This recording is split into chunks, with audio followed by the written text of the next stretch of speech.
What's up, running fam? This is Matt Resendiz, a Northwest Side runner, and today we're going to take a critical power test.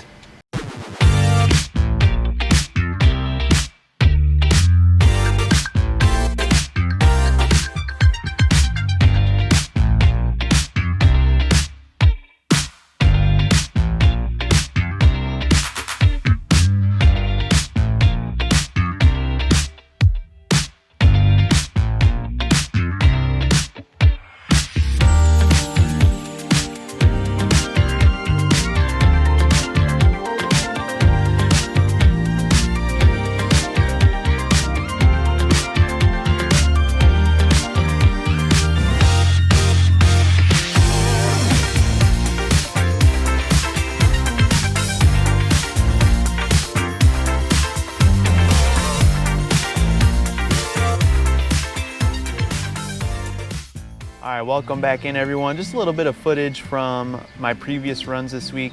This taping, it's Thursday, and so far I've been keeping it super simple out there.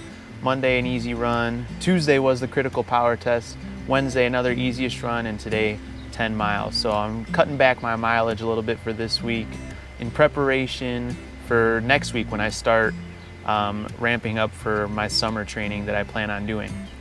For those of you who may be new here, welcome into the channel. My name's Matt Resendiz. Call myself the Northwest Side Runner here in Chicago, Illinois. This channel is for running related stuff, shoes, and Orange Theory Fitness when it opens back up.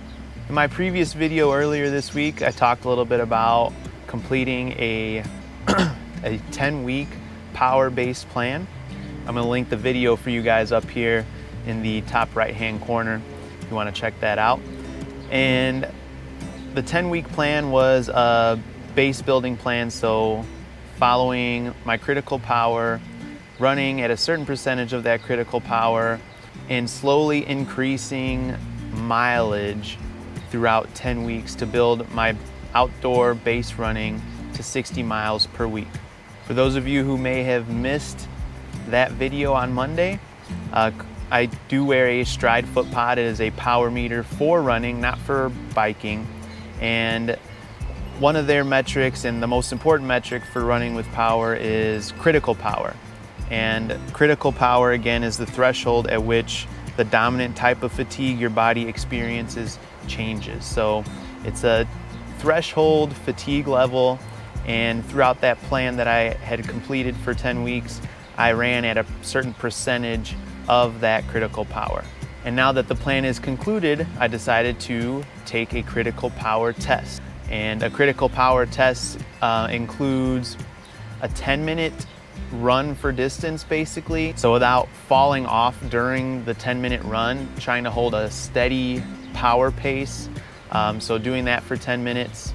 And then also a 3-minute run for distance where you try and do the same thing. You hold a certain power level for 3 minutes without falling off.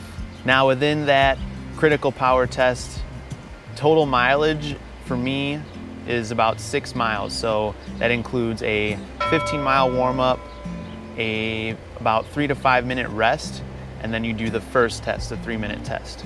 And you take a rest for 5 minutes, then you do another 15-minute sort of cool down, 3 to 5 minute rest, and then you take the 10-minute portion of the test, rest, and then you finish out with about a 12 to 15 minute cool down. And in some of the footage you're gonna see, I had 2 friends with me, my friend Randy and Deborah. They also ran the power test. They're new to running with power.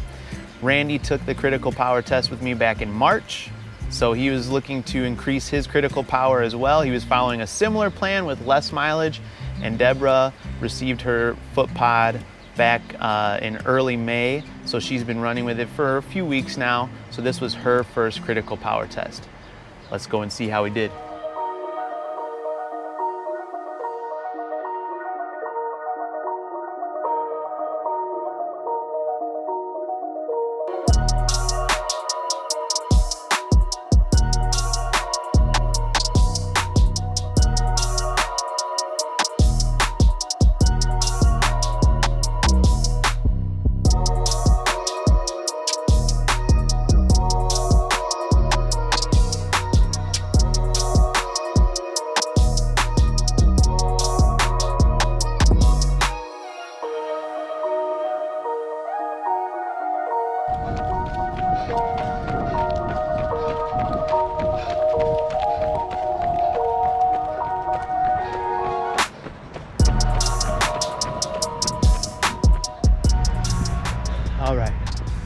just finished the CP test and won't know the results until I get home and sync my run, but I think it went pretty good. A little windy out here today in the cemetery over here on Milwaukee and Hearts, but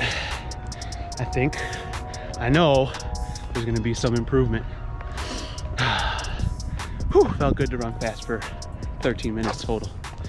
All right, see you guys soon. All right, welcome back. So great news, my CP went up 5%, okay? And the most important thing with this plan is that these runs, I've been saying it over and over and over again, these runs the last 10 weeks have been very simple. There was probably 5 total runs where I ran, fast or close to that CP number. Most of my runs were slower than what I was accustomed to running to. It was hard at first, but without running fast all the time and just, enjoying it, taking it all in, I was able to run harder and faster during the CP test. So my new number is up to 367 watts for my critical power. Super exciting.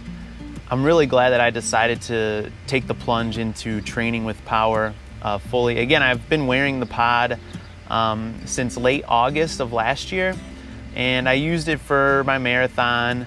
But again, I wasn't training strictly by power. I was just following a standard plan for training for a marathon. Again, 5% increase, not a lot of speed work, no Orange Theory. Just taking it easy, enjoying the runs, and staying below, that critical power within certain percentages. So super pumped about that. I can't wait to continue to train by power for my summer marathon training. That brings me to my next thing, some goals that I might have. Obviously the goal is to continue to increase my critical power. My overall goal may take a few years, is to one day qualify for the Boston Marathon. Again, I think I'm a super patient person, and training by power, you have to be patient, right? So my overall goal is to qualify for the Boston Marathon. I am going to train for a marathon in the fall. Again, there probably won't be any marathons in the fall the way things are going. But whether there is or there aren't, I'm going to run the distance sometime in early October. So I'm going to train by power for this summer and run a marathon in October. All right, well, I appreciate you guys being here. I'm gonna toss it to Randy and Deborah, introduce themselves a little bit. I'm hoping that as this channel grows, there's something that I wanna do over the summer with group runs, and maybe that might be like highlighting a runner each week or every other week in the group. So these are my 2 good friends, Randy and Deborah. They're gonna tell you a little bit about themselves, their running story, and maybe some goals that they have. Until then, check me out on Instagram, Mr_Resendiz_runs, Matt Resendiz on Strava. This is Matt, the Northwest Side Runner. I'll catch you guys next time. Hi, my name is Deborah, and my running journey began 3 summers ago. I ran outside with Matt. He invited a group of us. I was kind of intimidated, but then I was just like, oh, just go for it. And so I was afraid I was going to be left behind. And he said, nope, we start as a group, we end as a group, and we truly do. I can say that it's been a great experience. I've completed 1 half marathon.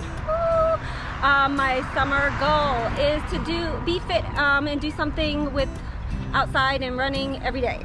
I won't beat Matt's goal, but I have my own goals, and that's okay. So I will commit to myself and be the best that I can be. Hey guys, my name is Randy Weinstein. So I know Matt, and through both Orange Theory and running. My running journey, so I started last summer with a group, and this, especially with COVID starting, I have now been outdoors and running pretty much since March, and it's been crazy. Honestly crazy, but crazy in a good way. My goal for this summer, preparing for that marathon, even if it's not going to happen, I'm still gonna do it. It scares the crap out of me, but I'm looking forward to the challenge. And thanks for the adventure.